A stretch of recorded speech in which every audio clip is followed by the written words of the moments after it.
Sekarang gue suruh kerja lu, bantu. Itu Bang Dul. Lu bikin kaos. Ya, siap. Ini bagaimana urusannya bikin kaos? Promo rada-rada. Ngefans banget sama lu, jadi gue punya ide aja bikin sendiri. Gitu lu bikin di mana? Ini gak ketemu nih. Kalau nggak begini ente nggak ketemu sama ente. Gitu. Cakep kualitasnya. Kita kalau orang Lihat banyak, aja nih produk gua nih. iya, kalau orang bilang dulu bikin di mana? Gue bikin di Kampung Sidul. Kagak percaya, tapi ini keren nih. Oke, Pak. Makan ya. Yuk, makan dulu. Ini kebetulan gue mau jalan ke belakang. Artinya ini kampung ini mah kampung kagak aneh buat gue. Ini sebagian lokasi syuting Sidul di sini. Dulu nggak begini, Mak. Ini bagus. Waduh, dulu mah banjir juga tenggelam gitu. Jadi waktu adegan satu, si Karyo ngudak nyari burung. Nah, itu alat di depan tuh. Dia ngudak-ngudak. Karyo apa? Bejo. Ada ras. Makanya tadi ada si Mak bilang, "Yuk, tuh lu syuting gue di sini, Dul." Wah, jadi lu lihat syuting, lihat. Wah, bagus berarti. Kemudian ada versi lebaran. Jadi adegan saya, Babe sama Mandra pulang dari masjid. Itu di situ. Yang nimpukin anak-anak, artinya ini kampung sih nggak aneh lah. Yang bikin aneh surprise bener nih si Babe nih, ternyata dia coba lo bikin apa? Bikin kaos gua. Tuh, gua punya konveksi di sini. Kita baru rencana mau bikin kaos, baru rencana. Makanya begitu kita jalan dia menyodorin begini, gua bilang, wah kalau bisa bikin lo bagus bener nih, gua nggak usah bikin ke Bandung aja. Artinya nggak usah bikin di tempat lain, kalau di kampung jadi bisa. Ini UMKM kan? Iya. Bagus lagi hasilnya tuh. Tapi lu sanggup bikin banyak ya? Insya Allah. Oh, udah ntar kita goreng. Jadi. Mbak Nono kan Ya. sebelumnya menjabat di Banten ya, dapilnya juga DPR Banten begitu Betul. ya, terus kemudian kembali ke Jakarta. Ya. Nanti ke depannya ini akan seperti apa sih Bang? Selain mungkin kalau ini kan daerah Ya, Abang sendiri, ya. akan seperti apa Bang? Ya memang setelah saya coba belajar ya dari apa yang diperintahkan Ibu Mega, saya ada di Banten. Ini sebetulnya menjadi tempat saya pelatihan. Saya sebetul dari 2008 sampai 2016 itu ada di Provinsi Banten. Kalau dihitung mungkin lebih dari 10 tahun. Saya pertama kali ada di Kabupaten Tangerang, yaitu sebagai wakil bupati. Kemudian naik 2012 jadi wakil gubernur di Provinsi Banten. Naik 2015 jadi gubernur Banten. Ternyata itu jadi pelatihan kalau satu saat saya harus di Jakarta. Gitu kan. Nah itulah sebetulnya impian Babe, sekali-kali gue lihat lo mau jadi gubernur. Jadi gubernur udah, walaupun memang baru di Banten. Nah sekarang ternyata tugasnya jadi wakil gubernur. Nah artinya saya sama Mas Pramono itu bukan bagi tugas. Mas Pram itu memang seorang konseptor. Ya jadi kemarin waktu saya ketemu sama Mas Pram malam setelah saya pagi diperintahkan Ibu Ketua Umum menjadi wakil, saya ketemu dia. Mas Pram juga bilang, "Dul, kerja gue di meja, kerja lo di lapangan." Itulah karena mungkin Mas Pram tahu saya ada di mana. Dan kemudian saya lebih tahu Mas Pram itu ada di mana. Jadi artinya kalau sekarang insya Allah dipercaya sama warga Jakarta, inilah waktu saya untuk membangun kota Jakarta. Dan mudah-mudahan yakin saya akan jauh lebih baik. Oke, jadi artinya kalau terpilih nanti Mas Pram lebih ke apa? Di balik layarnya Bang Dul yang akan dieksekutornya. Betul. Karena kan pengalaman Mas Pram itu kan seorang konseptor. Beliau ini kan seskap. Ya kan, beliau mendesain bagaimana membangun negara gitu, walaupun semua adalah kebijakan presiden, tapi kan beliau yang meramu. Nah sekarang Mas Pram dipanggil dengan pertanyaan yang sama, saya dipanggil Ibu bilang, "No, bentar lagi Jakarta ditinggal." Maksudnya apa Bu ditinggal? I-nya pergi, dia nggak jadi ibu kota, dia kembali menjadi daerah khusus Jakarta. Pertanyaan saya, Jakarta mau kemana? Yang bikin saya agak terkejut, kamu kan Betawi. Nah, setelah Jakarta nggak jadi ibu kota, di mana masyarakat Betawi?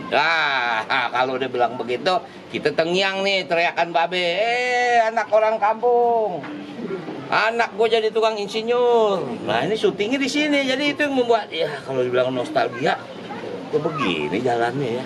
Ya itulah, mudah-mudahan aja masyarakat Jakarta memberikan kesempatan bagi saya sama Mas Pram bisa memimpin kota ini. Untuk di kampung ini sendiri Pak, apa yang bakal diperbaiki nih kampung ini? Tadi kan bilang katanya dulu sering banjir, nah kalau sekarang ini gimana? Wah ini dulu daerah banjir, walaupun gini, banjir Jakarta itu boleh dikatakan semua lintasan, cuman itu jangan jadi alasan, udah klasik. Tapi memang kenyataan ini Kali Kerukut. Wah Kali Kerukut ini lintasnya memang bisa dari Kabupaten Tangerang, kemudian sebagian artinya dari Grogol segala macam. Artinya memang sekarang drainase itu harus diperbesar. Kita tahu banjir itu kalau dibilang genangan, artinya bisa surut. Sekarang bagaimana kita mempercepat surutnya itu? Nah, artinya banjir itu adalah permasalahan utama di Jakarta apabila di memang musim banjir. Nah, sekarang ini kan iklim sedang berubah nih.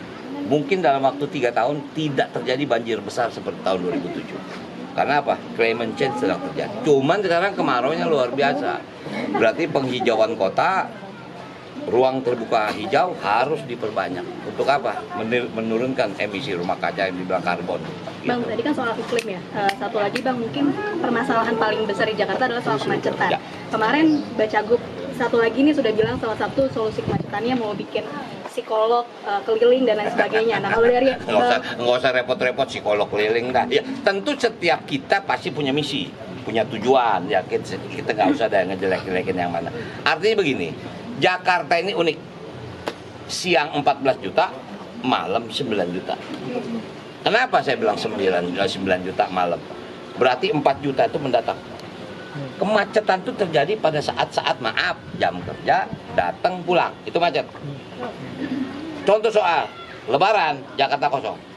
Artinya ada potensi untuk merevitalisasi yang dibilang sistem ini. Karena yang namanya begini, Bang Yos bikin busway. Bayangin kalau dulu nggak ada busway, berhenti nih Jakarta. Bang Foke bikin juga MRT segala macam. Ahok, kemudian Bang Anies. Makanya itu kemana kita ngarepin ini, insya Allah nih kita lagi mau minta waktu ketemu sama mantan gubernur. Karena Jakarta ini harus dibangun berkesinambungan, nggak bisa sendiri-sendiri. Kagak usah deh, visi gue begini. Enggak, Jakarta itu udah punya plotting. Apalagi sekarang anggaran APBD DKI sudah diketok, disetujui oleh DPRD. Anggaran 2024-2025, programnya ini. Nggak bisa nih gubernur baru, wakil gubernur baru kerja yang lain. Ini dulu yang mesti dikerjain. Visi misi kita nanti kita usulkan di perubahan.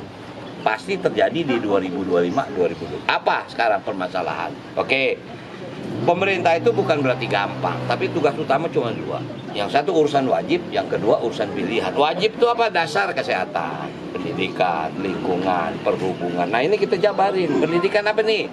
PPDB setiap tahun masalah. Walaupun Jakarta nggak seperti Banten, Jakarta tidak serumit dengan Jakarta daerah yang lain. Karena apa? Secara infrastruktur Jakarta sudah tertunjang. Cuman bukan berarti nggak ada masalah. Itulah makanya kenapa PPDB itu diciptakan.